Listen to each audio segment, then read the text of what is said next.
Bom dia, boa tarde, boa noite. Ontem, gente, eu não fiz vídeo, tá? Porque eu tava, que eu te falei, o dia que eu não tiver condições, eu não faço, tá? Fora isso, é pra ser um por dia, tá? Hoje eu vou falar um assunto, assim, bem importante, gente, bem legal. Bem, assim, sério, importante, tá? E assim, ó, eu levei meu Gabriel ontem toda terça ele tem psicóloga, tem terapia, tá? E desde o ano passado ele faz pelo SUS, tá? Não vou falar o nome do lugar, porque às vezes a gente não pode falar, né? Não sei meio que funcionam certas leis. Mas de lá pra cá, tá lá um ano e pouco, né? A psicóloga já mudou 4 vezes. 4 vezes que elas pedem demissão e troca psicólogo. Não falo o motivo, claro. Eu acho que é o salário, que se é pela prefeitura, deve ser baixo. Eles não falam o motivo, mas a gente deduz, tá? Agora, um mês e pouco, começou essa psicóloga, tá? Deixando claro que todas as psicólogas que passaram pelo Gabi, desde um ano e pouco atrás, todas eu gostei, todas foram queridas, todas fizeram um bom trabalho, na minha opinião, tá? Só que essa veio com uma informação diferente, tá? E ela também veio com uma abordagem diferente. Na primeira sessão, quando ela fez a triagem comigo, que primeiro fazer a triagem com a mãe, né? Geralmente é assim, todas as psicólogas foram assim, que tu fala quais dificuldades seu filho tem, né? Como é que ele é, que precisa trabalhar, Ela fez uma pergunta que as outras não fizeram, né? Qual o hiperfoco, quais os hiperfocos do Gabriel? O que o Gabriel gostava de fazer, assistir, né? Para quem não sabe, quase todos autistas têm hiperfoco. São assuntos que parecem uma obsessão, que tu quer saber tudo, quer falar sempre deles, que geralmente o autista tem déficit de atenção, mas no hiperfoco ele consegue prestar muita atenção, né? Hiperfoco, muito foco, né? E o do Gabriel vai mudando, né? Mas atualmente é o futebol, né? Novelas também, um pouco noveleiro. Só que eu cuido da novela que ele olha, que tem muita violência, a gente cortou. Porque tem só 12 anos e já tem um pouco de, né, tendência à agressividade. E mais o futebol mesmo, né? Então falei do futebol, tudo e tal. E ela falou que ia tentar fazer atividades, né, na terapia, direcionadas para o hiperfoco dele, para os hiperfocos deles, tá? Então tá, passou-se um mês e pouco, né? Toda terça ele vai lá. Volta e conversa um pouquinho, né? Ela até fala que não conversa muito, né? Porque não gosta que fale na frente dele, né? Conte na frente dele o que foi feito, ou falar sobre ele na frente dele. O Gabriel tem essa característica, né? Então, por isso até ela falou que tava evitando um pouco isso. Mas ontem ela falou assim pra mim: mãe, o Gabriel tem um futuro promissor. O Gabriel tem uma memória excelente, uma inteligência excelente, uma atenção excelente. Ela acredita que ele tem uma inteligência maior que os outros adolescentes comuns da idade dele, que não tenha autismo. E desde os 4 anos que ele faz terapia, desde que veio o diagnóstico, é a primeira vez que eu escuto isso. Tá, gente? E daí você vai me perguntar, mas como? Se o Gabriel tá com 12 anos, agora que ele tá aprendendo a ler e escrever, mas como? Se o Gabriel fez 3 anos de fonoaudióloga, falava tudo errado, e agora, mesmo depois dos 3 anos de fonoaudióloga, que ele recebeu alta pelo SUS, ele ainda fala algumas palavrinhas erradas. Mas como? Você tem que fazer todas as atividades adaptadas, muitas vezes níveis de segunda, terceira série. Como uma terapeuta vai dizer, né, que talvez ele tenha uma inteligência acima da média? Gente, e eu concordo com ela. Não porque eu sou mãe, porque eu sou muito, muito fria e realista. Eu não tapo o sol com a peneira nunca. Eu gosto da realidade, por pior que ela seja, né?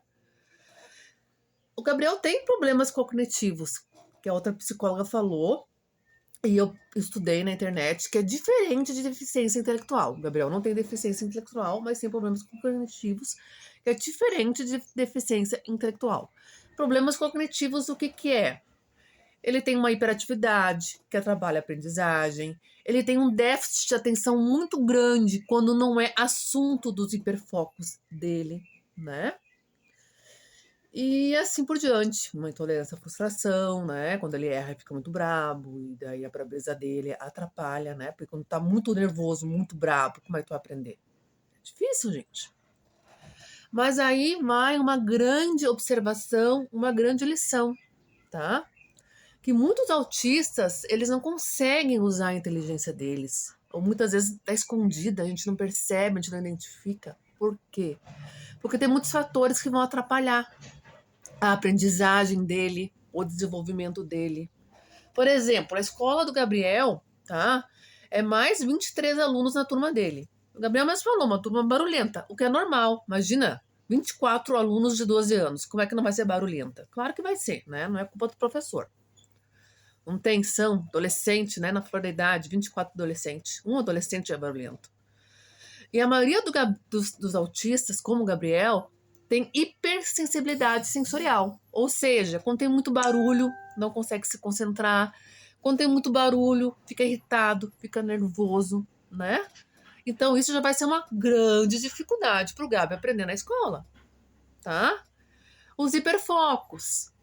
As atividades geralmente adaptadas na escola, nessa escola ou na escola anterior, não são direcionadas ao hiperfoco deles. Até porque nunca perguntaram para mim qual é o hiperfoco do Gabriel.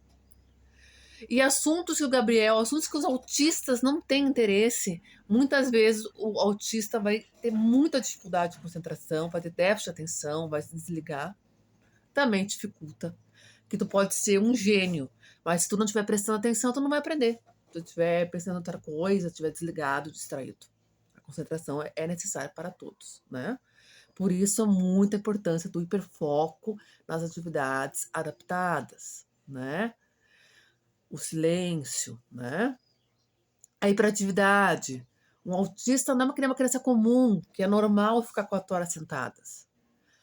A maioria dos autistas tem hiperatividade, não todos, mas a maioria. Então, é necessário dar uma caminhada com um autista, fazendo um ritmo diferente as atividades, dar umas paradinhas, fazer atividades menores. Porque eu sempre falo a importância, não é a quantidade de atividades, não é a quantidade de tempo que está fazendo, né, atividades, mas a qualidade. Às vezes é melhor o autista fazer 2 atividades, mas que ele fez, não foi a auxiliar que fez, a apoiadora que fez, que ele conseguiu aprender, que ele conseguiu se concentrar, do que fazer 5, 6 atividades que ele nem prestou atenção, que a maioria das coisas foi a auxiliar, a apoiadora ou professora titular que escreveu. Então aí tá a diferença. E muitas vezes os autistas acabam sendo prejudicados, acabam sendo anulados, acabam não conseguindo desenvolver ou mostrar a sua inteligência ou usar a sua inteligência por isso. Mas, gente, eu vou deixar bem claro assim, ó, não é culpa dos professores. Tanto a escola atual do Gabriel como a escola anterior, o Gabriel teve a bênção de pegar professores queridos, dedicados, esforçados, que mostram muito carinho pelo Gabriel, mostram muito interesse em ajudar o Gabriel. Em parte conseguiram ajudar o Gabriel, sim. Mas a culpa é do sistema de inclusão, tá? Que nem eu já falei em vídeos anteriores, mas eu vou ter que repetir. No magistério, na pedagogia, na licenciatura, não se estuda deficiências, não estuda autismo, tá? Então, como é que o professor vai estar preparado para lidar com um autista, né? Então, tudo isso no sistema de inclusão está errado. Deveria ter uma psicóloga em cada escola, onde ela tivesse bastante conhecimento de autismo, onde ela adaptasse as atividades, porque o professor já tem que fazer atividade para outra turma, para outros alunos. Realmente eu não acho assim justo, né? Acho que tinha que ter um psicólogo, sabe? Especialista em autismo, um em cada escola. Isso é inclusão de verdade. E que adaptasse as atividades. A qualidade seria muito melhor. E o resultado também. Então preste atenção no seu filho autista, pois de repente a inteligência dele está escondida, está bloqueada, mas ele pode sim ter muita inteligência. Beijo no coração, curte agora, comenta e compartilhe. Até amanhã, se Deus quiser.